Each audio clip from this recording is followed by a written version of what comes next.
Young Adult Podcast. Welcome to podcast 172. 172, everybody. I wonder if I'm going to keep doing it like this. Welcome to podcast 5,336. That'll get long. I don't know if you notice this.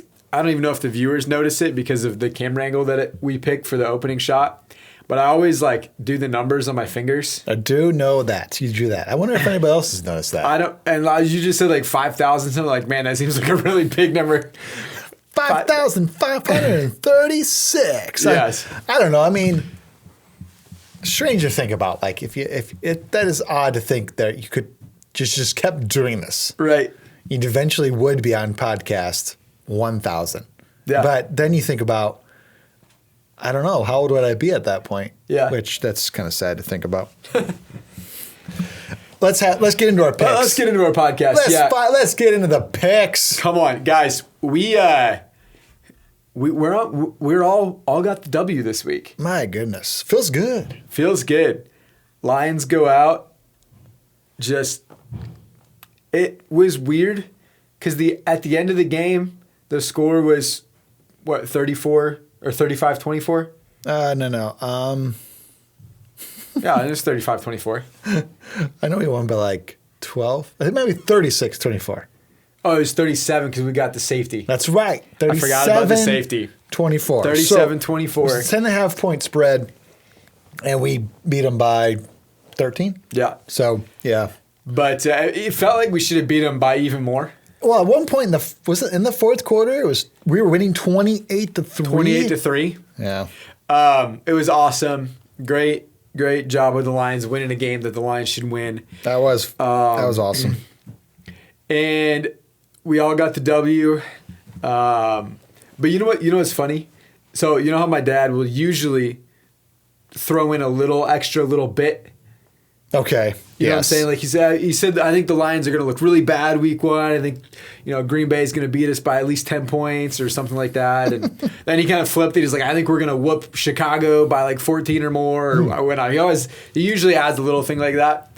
Well, for this one, he said, I think Cincinnati's offense looks better, and I think they score 24 points. Oh, my gosh. That's crazy. They scored 24 points. I knew they would score points. Yeah. Oh, yeah. I said that too. I said, I think we're only going to win by maybe 4. Yeah. Yeah. They've got so much talent. They do. At wide receiver. Yeah. Even their running back, Chase Brown, he's a good running back. He's not. I think he's good enough. Yeah, and he's not insane, but he's not terrible. Yeah, I know. I know. But we got to do our picks this week. We got to do our picks for this week. We're playing the Kansas City Chiefs in Kansas City. I know. That's the thing that makes this pick so hard for me is that it's in KC. Sunday night, man. Sunday night. Dan Campbell's got a way of playing these primetime games. The Detroit Lions are a different team on primetime. They are. I'm struggling so hardcore with this pick. Okay. Because Kansas City doesn't look that great, but it's Kansas City. It's Patrick Mahomes. It's in Arrowhead, which they're very hard to beat in Arrowhead. Yeah. They're coming off of a couple losses, and I think they're really, really hungry for a win. But the Lions have been on a roll. The Lions are going to want to come in and if they want to make a statement, this is the game to make a statement. Yep. I don't know, man. I'm struggling really hard to make this pick. Yep, me too. Me too. You know what? I'm gonna make it a little interesting. I'm gonna go for a Lions win. Okay. I'm locking in right now. Lions win. I don't have anything else to say. That's all I got. The Kansas City Chiefs are favored by 2.5 points. I figured they would be favored. Okay. And the Kansas City Chiefs are a flawed football team. They are. There's something about them that's flawed. So there's 2 things I could tell. I'm going to say 3. Okay. 4. Okay. I'm going to go 4 things. 4 things. That I feel like right now the Kansas City Chiefs are missing. Okay. They're missing a great run game. Yeah. They are missing their star wide receiver. Yep. They are missing a dominant somebody dominant on the defensive line that gets consistent sacks. Yeah. They don't have that right now. Yep. Chris Jones is awesome, Yeah. and he has games, though, where he just kind of disappears. Yeah. Then the fourth thing I see is it doesn't seem like they have a shut secondary. Yeah. I agree. Okay. So it seems like they're missing 2 to 3 stars. Yeah. And that's causing them to lose these games. Yep. Then you have somebody like a Travis Kelce who's awesome, but he's out of his prime now. Yep. So I think he's not able to get as much separation as he used to with his speed and strength. And I think that the league is always getting younger. Yeah. It's always young. It's a young man's game. Oh, yeah. So now you're seeing some of these rookies, second-year players, they kind of stall him a little bit. They seem to stall him a little bit. Yeah, did you see that play? I don't know if you were able to watch any of the game last night. So we're recording Tuesday. It would have been a Monday night game when the Chiefs played the Jaguars. And I wasn't able to watch the game, but I was like watching every highlight that like popped up on ESPN. And there was a play where Travis Kelce went out for a play, and it was a play where normally it's kind of a slant cut into the middle of the field, where normally, a couple of years ago, he would have been able to really create some separation. His size just put himself in between him and the cornerback. And it was Travis Hunter, who's a rookie, was on him like glue. There you go. He could not separate himself from Travis Hunter. Yeah. And they're seeing a little bit of that right now. So I just think there's some things right now with Kansas City. Now, this happens to every great team because you're not picking high in the draft. Yeah. And you're not getting those superstars. Right. And you do need superstars. When the Lions have a ton of superstars, and on paper, the Lions are better. Man, I looked at the power rankings today with you. Yeah. What they ranked 1 through 32. The Lions are ranked number 1. Yeah, which is crazy to me. And so, but we're not favored to win this game. I think there's a little bit of the yo-yo effect with this one. Yeah. I think it's a week-to-week kind of league. The Lions Yeah. might be ranked number 1, but you're running into Kansas City Chiefs on prime time, and they're mad. Yeah. So there's a little bit of that gets added into the spread, I think. Oh, yeah. Uh-huh. So anyway, I'm going to predict a Lions victory based on some of the things I said about the Chiefs, and Dan Campbell is different in primetime. He is. They're going to go for it on 4th down. Uh-huh. They're going to put the pressure on the Chiefs. They are just going to drag them further out, deeper and deeper. They're going to continue by the 4th quarter. They're going to continue to drag them out. And I think they're going to they're going to fade. I think the Chiefs will fade. Yeah. I think the Lions will win this game. I got a Lions victory. I don't have a score prediction, but I got a Lions victory. All right. Well, my dad, who normally gives us a little commentary, did not give us really any commentary. He just said he thinks it's going to be a Lions loss. Oh, really? And then he said, I hope I'm wrong. Yeah. Okay, so your dad's 5-0. He's 5-0. You're 3-2. I'm 3-2. Yep. This could help us gain ground on your Faja. Yeah. All right. I hope he's wrong too. Yeah. Oh, yeah. I hope he's wrong. He hopes he's wrong. Oh, man, I got a Lions victory. Come on. All right. Let's get into the main topic All right, today. let's get into the topic. So we are about to head into a series with our youth ministry. And so I was doing some study this morning, getting ready for this idea. And it's just kind of on my heart. I'm excited about What's the name of this series again? Something about dying, right? Yeah, this series is Have You Died? Have You Died? Ooh, yeah. And we got a really cool graphic that Preston designed. It has like Wednesday feels, like the TV show. The scary show. Yeah. Well, I don't know if it's scary. I've never seen it. Is it scary? It freaks me out. Oh, okay. It's like PG-13. My wife loves watching it, but it freaks me out. Okay. But yeah, so it's kind of got that feel as far as the graphics and things we'll use. But I was kind of just doing some study and kind of getting into some, I guess, typical verses in the Bible that talk about that idea of like crucifying your flesh, dying yourself, pick up your cross daily. And I was kind of just studying out some of those passages. And then I got into into the book of Colossians, Pastor Luke. And I just started reading Colossians and going through, because there's some stuff in there that Paul's talking about, you crucified yourself with Christ, or, you were in the law before and now you're not. And I kind of started to see this pattern. And there's kind of one verse in Colossians, but it's really a pattern throughout the whole book where Paul gives this idea, and I wanted to get your thoughts on this. He gives this idea that being crucified with Christ actually brings freedom. So when you say your series is Have You Died, you are trying to convince the students, and of course anybody listening to the podcast today, to die. Yeah. Okay, so it's a good thing. It's a good thing. All right. And I was reading, and there was this one passage, I believe it's Colossians 3:20. And Paul's like, you've crucified yourself with Christ. And then he's like, you're no longer bound to the laws of this world. And he kind of goes over some really religious things, like don't eat this, you can't say that, don't work on this day. And he's like, and you're free from all of that.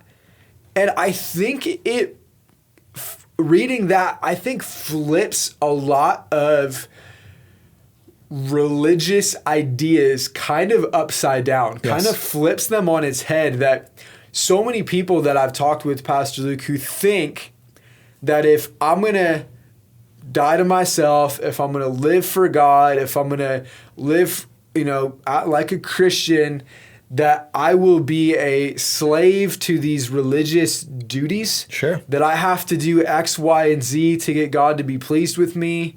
And Paul in that verse just totally flips that idea on his head. I like to say this.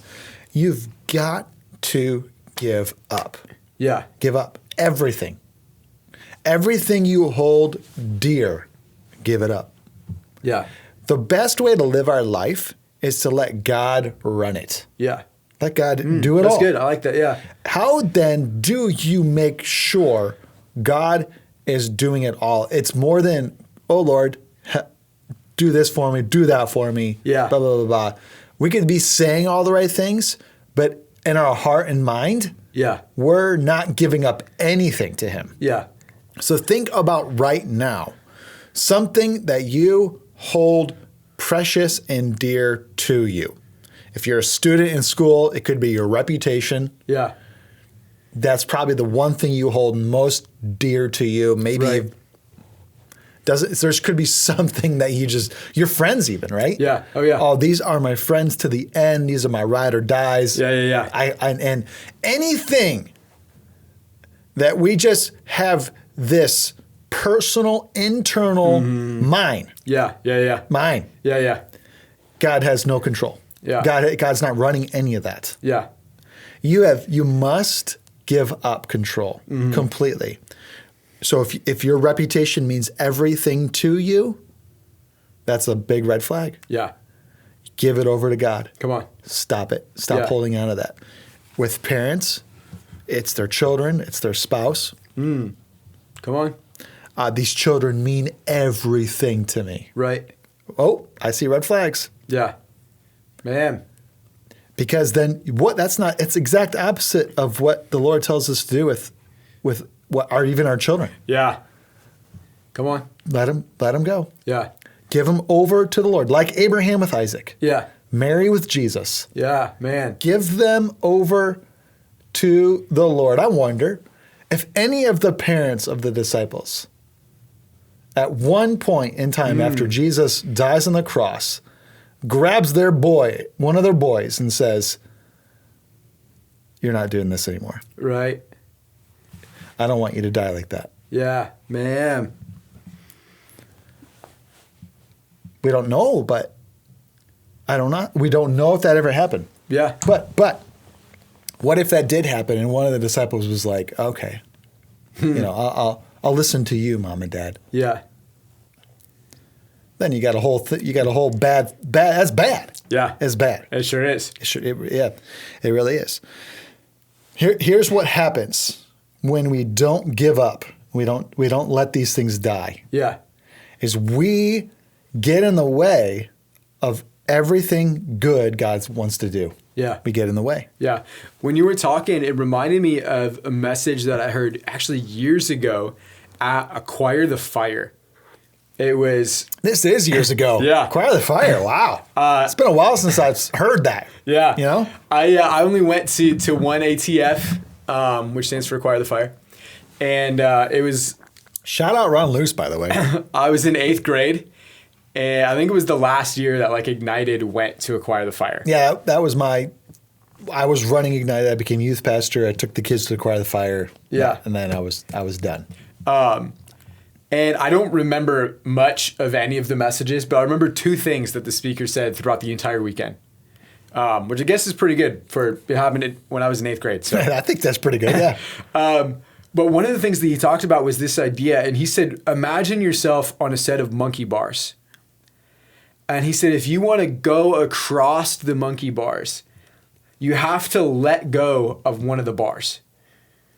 He said, you can't stay, with your arm locked on the first bar, and you can swing, and then you reach for the second bar. And he said, but then to get to the third one, you got to let go of the first one. Yeah.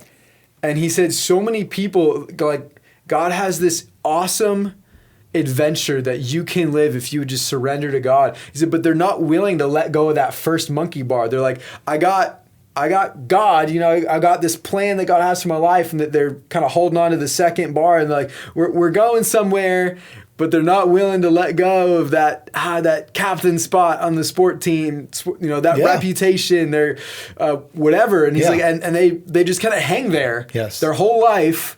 And I got God and I got my life, and I'm not willing to let go of my life to go into everything that God has for them. And that kind of reminded me of exactly what you were just talking about. It took me back to that moment hearing that message. And I think one of the sad things to see from a pastor's perspective, Pastor Luke, is that when people do this, they're actually holding themselves back from experiencing greater things in God. Yep. From actually experiencing more freedom. More fruit. More fruit. I was talking about Colossians. If you go over to Galatians chapter 5, and Paul does this compare and contrast, right? The fruit of darkness and the fruit of light, the fruit of the flesh, the fruit of the spirit. And there's these people who love God, but they're not willing to let go. They're not willing to let anything die. And they're kind of hung somewhere in the balance between the two. And man, if you really want to experience, and not just experience, I don't know if I like that word. If you want to live the adventure, the life that God has for you, you have to let go of your own desire, sometimes of your own, even your own dreams. Yep. Your idea of what you thought it was going to be like. Mm-hmm. I heard another great message. This was much more recently at a Link conference from a pastor, Pastor Johnny Varican. And he preached a message. It was so powerful. He said, it might not be like you thought, but it can still be awesome. Here is the other side of the coin to this idea. Yeah. And you can preach this other side of the coin too, because it works both ways. The one side of the coin is all the things that we've been talking about, is kind of letting go of all of your things that you love. Yeah. To go more after God. Yeah. There's another side of this too. Okay. So you can preach this too. It's really powerful. And it's this. It is letting go of all your anger at God because things aren't going good for you. Come on. So there's one campground. There's 2 camps here. Yeah. There's the one camp where life is awesome and they can't let go and follow God. Yep. But actually there's another camp that life is so bad, they are very angry at God and they don't trust God that he's doing things the right way. Right. Man. I don't know exactly what that's called that they're holding on to. Yeah. But it's anger and bitterness and resentment and frustration that they're not letting go of. Yeah. So how do I put this except for my own personal story. Yeah. I could share other people's stories, but I think it's better to have your own personal story. When you say you have a child born with special needs, Yeah. you can get angry at God. Right. And God, I did all this stuff. Why didn't you? What do you mean? God, I've been following you my whole entire life. I was born in the pew. I've gone to church every Sunday and Wednesday. This is what you did for me? Yeah. Right. I trusted you, God, and this is what happened. Yeah. Okay, now it can happen with me as a father of a special needs child. It can happen with any person, any situation, any scenario, anywhere. Mm-hmm. God, I have done so much for you. This is what you give me. Yeah. I trusted you, God. Yeah. You let me down. Well, you're holding on to something there. Yeah. I don't know what the term is. There's a psychological therapist out there who knows what this term is. Yeah. You must still let go, give up control, and say, God, I trust you. Yeah. Come on, check this out. You were talking, and immediately my mind went to this verse. Hebrews chapter 12, verse 1. Therefore, since we are surrounded by such a great cloud of witnesses, which is what the Hebrew writer talked about in the entire chapter 11, let us, I love this, check this out, throw off everything that hinders us and the sin that so easily entangles us. Okay. I feel like I've heard preachers that they'll like lump those things into one thing, that the things that hinder us are the sins that entangle us. Okay. But it doesn't actually say, it makes a distinction. It kind of says, it kind of stops and also. And the sin. Like, you could be hindered because you have sin in your life, but also there could be this what you were talking about, this frustration with God where you're just like, God, I did everything right. Like it looks like I there's no big major like crazy falling away sins that I have. Like what is going on? And we just get frustrated. Yep. And that's exactly what he's talking about. He's like, listen, you need to throw it off. And then I love the way that the Hebrew writer, he's like, throw it off. And then he kind of tells you how, which is great. He said, and run with perseverance the race marked out for you, fixing your eyes on Jesus, the pioneer and perfecter of faith. For the joy set before him, he endured the cross, scorning its shame, and sat down at the right hand of the Father. Consider him who endured such opposition for sinners, so that you might not grow weary in heart. Yeah. Like, I feel like we can get so in the moment focused. God, this is happening right now. How could you let this happen? You have a minute by minute perspective rather than a 40-year vision. Yeah. And that's exactly what this Hebrew writer is saying is that, listen, he endured such opposition. Can you just, for a moment, remember what Jesus endured for you? That anything in this life that you do have to endure is nothing compared to if you had to endure hell. And Jesus paid that penalty so you don't have to. And then he said he did that also so that you don't have to grow weary and lose heart. Mm-hmm. And that brings comfort and strength, I guess, to my spirit, Pastor Luke. Yes. Because it kind of gives me the pause. You know, I heard a great message one time. The pastor said, sometimes we just need to pause. Like we get so, like you said, so minute by minute focused. Yes. That if we would just like, let me pause and try to look at this from a bigger perspective. Let me just try to refocus my eyes on Jesus. Let me just think about what Jesus did for me already. And that really, if he didn't do anything else, if the rest of my life was the worst life ever, but Jesus paid for my sin punishment that I get to go to heaven when I die, that should be enough. We got to understand there's purpose to everything God allows. Mm-hmm. Come on. Not does. Yeah. Because God doesn't do anything evil, hateful. Yeah. He doesn't do, he allows. Yeah. Things are allowed. Yep. And that's because of his greatest gift he's given mankind is free will. Yeah. That's his greatest expression of love. Come is on. Free will Come on. for us. Mm-hmm. We have to choose to love him. He chooses to love us. Mm-hmm. And without that choice, there's no love there. Yeah. So because of that choice, evil abounds. And God allows evil, and he works all things for good. So the enemy comes in and does evil to a follower, a dedicated follower of Jesus Christ. Something terrible happens to him, wronged in every way possible. God uses that to somehow help so many people. I don't know how else to explain it. Is that the best way to explain it? That God will use the worst situation of your entire life and turn it into helping hundreds of thousands, maybe even millions for some. Yeah. And I don't know how else to explain it other than that's how God works sometimes. Yeah. We gotta give up control. Yeah. And I think if you wanna go to the Word of God, you're like, all right, show me where that's at. Yeah. Go read the story of Joseph in Genesis. Yeah. And then specifically read Genesis 50, the very last chapter.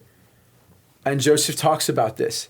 He said, listen, you meant evil against me. And his brothers did. Yeah. That there was no redemption in what his brothers were doing. No.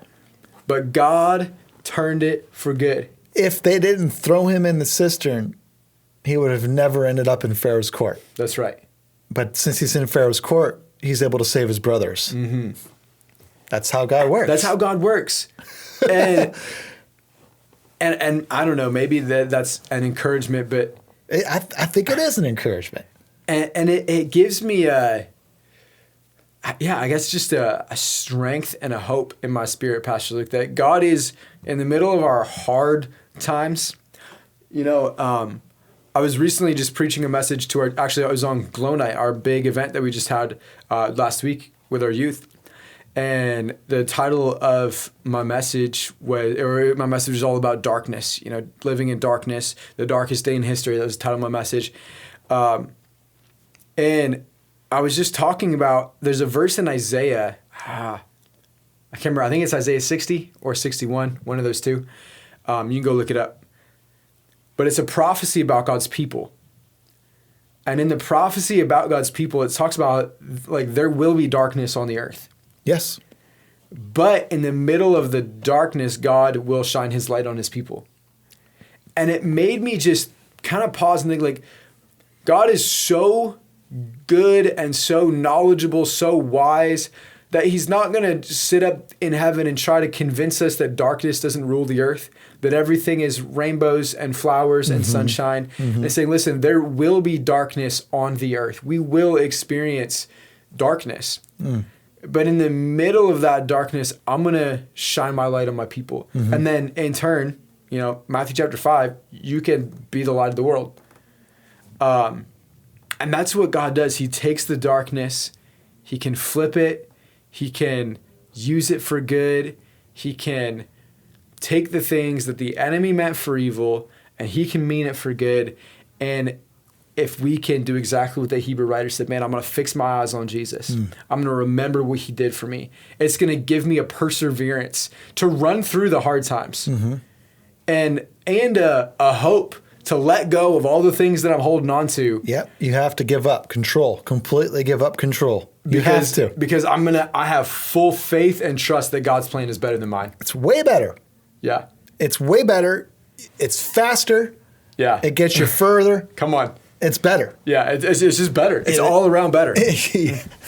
Yes. Yes, it is.